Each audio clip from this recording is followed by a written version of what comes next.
寄ってらっしゃい、見てらっしゃい。闇芝居の時間だ。 Olá, samurais e geishas do meu canal do YouTube, beleza? Como é que vocês estão? Vocês estão de boas? Vocês estão tranquilos? Então tá tudo bem. Primeiramente, recado rápido, recado básico. Segue lá no Insta, eu faço votação para ver qual vídeo vocês querem. E entre Macau e Brunei, Macau ganhou. Segundo recado, curte a página do canal no Face. Eu faço postagens diárias, curiosidades rápidas, coisas que não dá para ficar postando aqui no Face no YouTube toda hora. E por último, mas não menos importante, eu vou deixar tanto no card quanto na descrição vídeos relacionados a Macau, beleza? E quem puder dar aquele apoio logo no início, eu agradeço. Aliás, vídeos relacionados a Macau ou até mesmo as colônias portuguesas como Timor-Leste, beleza? Mas enfim, sem enrolação que eu já enrolei demais, vamos direto ao vídeo. E sim, isso é uma pergunta um tanto quanto interessante. Qual foi o papel de Macau na Segunda Guerra Mundial? Como é que ficou Macau durante a Segunda Guerra Mundial? É uma pergunta interessante. Afinal, Portugal era neutro, mas o Timor-Leste foi violado tanto pelos aliados quanto pelo eixo. Mas e a questão de Macau? Como é que ficou, Então, bora lá. Bem, quando o Japão invadiu a China, muitos chineses aí acabaram vazando para Macau, justamente porque estava literalmente grudado na China. E os chineses, eles não vazaram para Macau literalmente sozinho, eles tiveram uma ajuda de uma instituição, eles tiveram ajuda aí da Santa Casa da Misericórdia, tanto é que este lugar existe até hoje aí em Macau. E a população de Macau antes dos refugiados chineses era de 200 mil, depois subiu para 700 mil. Mas por incrível que pareça, não foi um negócio tão ruim assim, pois conforme os chineses fossem chegando, eles foram trabalhando, foram ajudando movimentando a economia de Macau, diretamente de Portugal, ajudando nas construções, urbanização, enfim, cada um ali tinha a sua área e eles estavam, de certa forma, ajudando no desenvolvimento como um todo. E beleza, Macau ficou um tanto quanto tranquilo, afinal era um lugar aí bem de boa. E devido à neutralidade de Macau, porque diferente do Timor-Leste, onde os soldados holandeses, australianos, neozelandeses e britânicos ocuparam, dando o direito do Japão ir lá invadir, isso fez com que Macau fosse diferente, afinal, os únicos soldados que tinha em Macau eram soldados portugueses, ou então soldados macaeses, não sei exatamente como é que chama, mas enfim. E não tinha a presença de soldados aliados nem do eixo. E isso fez com que Macau se tornasse um ponto importante. Afinal, ele já era um local importante geograficamente falando. Ele dava saída para o mar direto para diversos países ali da Ásia e rotas, enfim. E isso fez com que tanto os países aliados quanto o eixo transformassem Macau em um grande ponto de tráfico. Sim, Macau durante um tempo virou um grande ponto de tráfico entre esses soldados, sejam inimigos ou aliados. Eles usavam Macau justamente devido à neutralidade para vender ouro ilegal, sem pagar imposto, comercializar arma, munição, enfim, fazer tudo ali por debaixo dos panos, ou até mesmo por cima dos panos, afinal Macau não tinha muita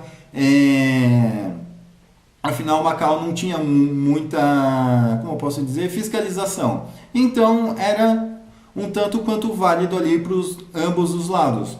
E lógico que devido a isso também Macau virou um grande centro ali de espionagem. Afinal, os países iam negociar ali na ilegalidade, aproveitavam para ver o que um tinha, o que o outro tinha. Então eles foram ali passando a informar e ver e trocar conhecimento, enfim, E os chineses, lógico, eles também tiveram um papel importante ali na espionagem. Afinal, muitos desses refugiados chineses, eles basicamente não curtiam o Japão. Então, toda a movimentação ali dos japoneses eles basicamente comentavam ali para o Kuomintang, ou então para Hong Kong, enfim, né, governos aliados de um modo geral. Porém, as coisas aí já nos anos de 1942 foram complicando, pois no dia 16 de junho de 1942, um avião britânico acabou caindo em Macau e, além de zerar toda a tripulação do avião, né, que era um Spitfire, um caça, não sei exatamente, mas além de zerar toda a tripulação do avião, acabou zerando também uma pessoa que estava na rua. Sim, uma pessoa que estava literalmente passando na rua acabou falecendo. Então, com isso, né, as coisas aí já começaram a mudar o foco, mas as coisas realmente só começaram a piorar a partir dos anos de 1943. Mais precisamente aí em agosto de 1943, né, quando os japoneses viram um navio britânico, um navio de guerra britânico, ancorando e saindo de um porto ali de Macau. Mas os japoneses ali não perderam tempo, apreenderam o navio, zeraram toda a tripulação do navio, incluindo todo mundo, literalmente, até o cara que estava fazendo uma comida britânica, um cheeseburger ali, foi zerado ali pelos japoneses. Então, o governo do Japão protestou, né, contra o governo de Portugal, afinal, vocês não eram um país neutro? Só que o Japão, ele também não podia invadir Portugal militarmente falando, porque aí de fato ia quebrar a neutralidade também do lado dos japoneses e lógico que os aliados não iam perder tempo e ocupar o país. Então o Japão, dessa vez, em vez de usar os punhos, as baionetas e as munições, eles usaram a cabeça, as canetas e a burocracia, fazendo com que, né, o governo português concordasse com o governo japonês em deixar ali alguns supervisores japoneses ficando de olho no governo.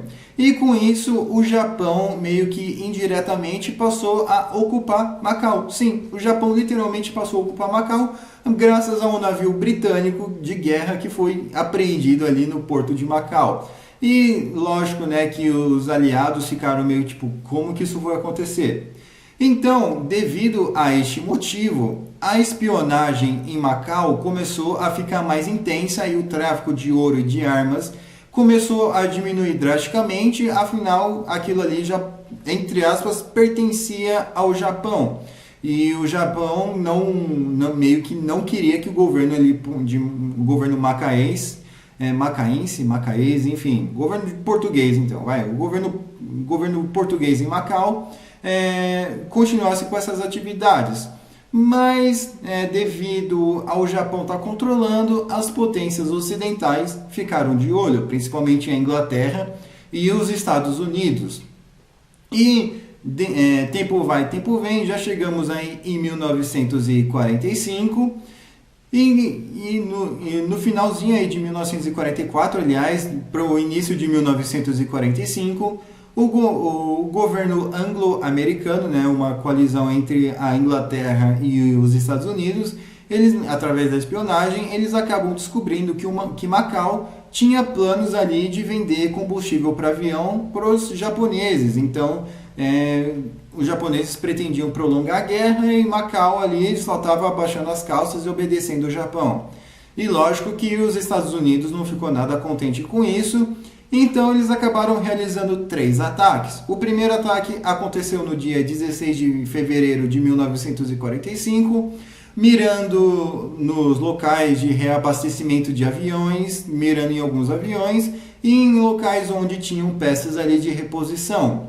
Mas essa venda aí não foi cancelada e o governo de Macau tentou intermediar novas vendas. Aí no dia 25 de fevereiro de 1945, os Estados Unidos fez um bombardeio um pouco mais intenso, mas esses 2 bombardeios ainda se mantiveram focados ali nos hangares ali de Macau, justamente para, né, não ferir nenhum civil e coisas do gênero, mas esse já foi um pouco mais intenso, mirando destruir também a infraestrutura ali dos aeroportos.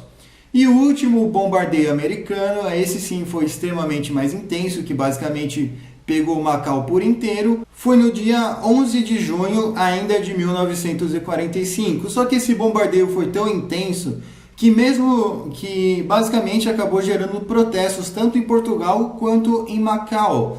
E esses protestos foram seguindo, aí a guerra terminou, esses protestos foram seguindo até 1947. A partir de 1948, o governo português começa a protestar, a ficar um pouco mais agressivo, burocraticamente falando, apresentando provas e coisas do gênero, até que em 1950 os Estados Unidos basicamente foi obrigado a pagar uma indenização aí de 20 milhões de dólares ao governo português como uma indenização e para reparar a infraestrutura ali de Macau e principalmente aí as construções civis. Beleza? Enfim, este foi aí o papel de Macau durante a Segunda Guerra Mundial, né? Pode ver que foi basicamente uma ocupação japonesa e teve ali mais uma importância geopoliticamente falando do que militarmente falando, né? Então foi um ponto mais estratégico do que um foco de guerra mesmo.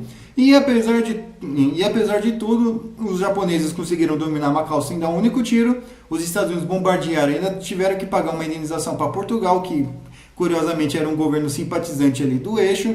Ou seja, todo mundo saiu perdendo ali em Macau, menos o governo de Portugal, né, de Lisboa, mais precisamente falando, que ganhou 20 milhões de dólares sem basicamente mover um dedo, apenas por culpa dos japoneses. Ou seja, os japoneses que estavam lá, né, basicamente, aí provocaram os americanos e quem saiu ganhando foi Portugal, que não fez literalmente nada durante a Segunda Guerra Mundial inteira.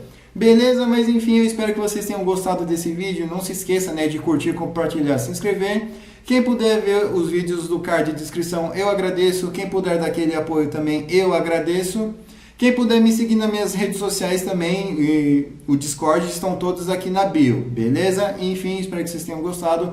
Passe esse vídeo para um amigo seu, para uma amiga sua, como a pessoa se identifica. Falou e fui!